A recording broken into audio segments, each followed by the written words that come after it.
Allu Arjun arrest ఇప్పుడు తీవ్ర దుమారం రేపుతున్న టాపిక్ అని చెప్పొచ్చు.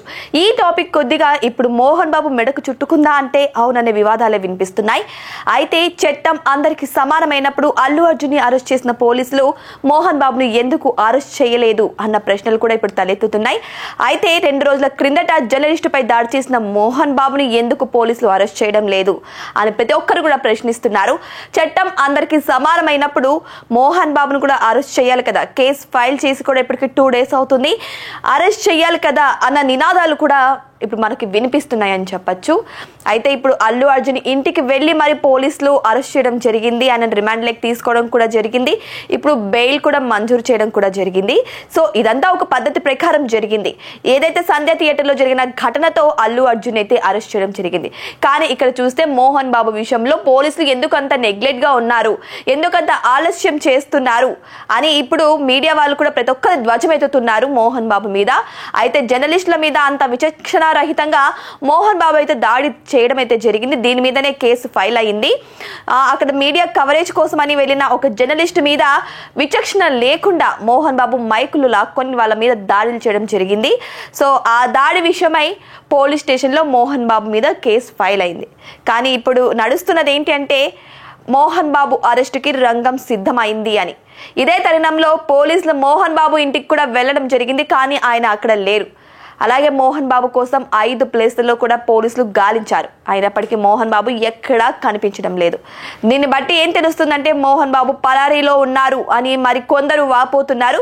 కానీ ఏదేమైనా సరే జర్నలిస్టులు మోహన్ బాబుని వదలము, ఎందుకంటే దాడి చేసిన తరుణంలో కనీసం విచక్షణ రహితంగా మానవత్వం కూడా లేకుండా దాడి చేసిన తరుణంలో మేము మోహన్ బాబుని వదలము, ఎట్లా తిరిగి పోలీసులు అరెస్ట్ చేయాల్సిందే అంటూ ఒక పక్క జర్నలిస్టులు కూడా రిమాండ్ చేస్తున్నారు. ఇదే తరుణంలో పోలీసులు కూడా మోహన్ బాబు కోసం గాలిస్తున్నది మనకి తెలిసే ఉంది.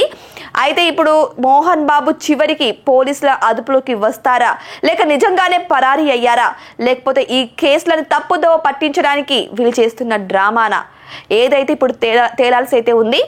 ఇంతకు మోహన్ బాబు అరెస్ట్ అవుతారా కారా, పోలీసులకు దొరుకుతారా లేదా అనేది ఇప్పుడు హాట్ టాపిక్ గా మారింది. దీనికోసం మనం కూడా వెయిట్ చేసి చూడాల్సిందే.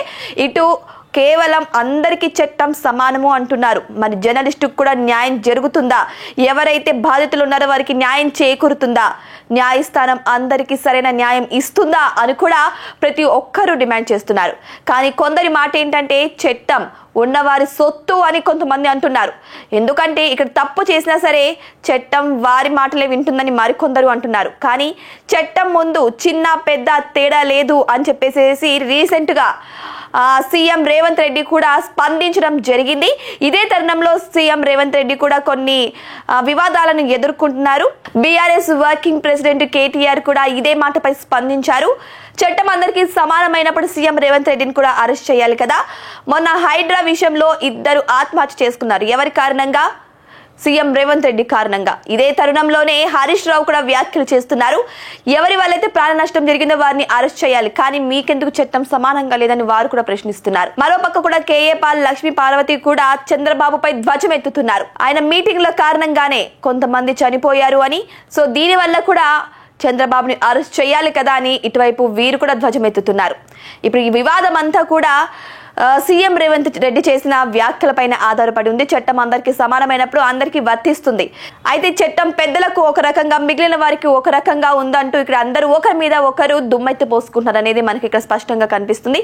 ఏదేమైనా సరే ఇప్పుడు మోహన్ బాబు గురించి అయితే పోలీసులు గాలిస్తున్న తరుణంలో మోహన్ బాబు చివరికి దొరుకుతారా లేదనేది ఇప్పుడు పెద్ద హాట్ టాపిక్ గా నడుస్తుంది. మరి వెయిట్ చేసి చూడాలి ఎవరికి న్యాయం జరుగుతుంది, ఎవరికి అన్యాయం జరుగుతుంది, చట్టం అందరికీ సమానమేనా అని.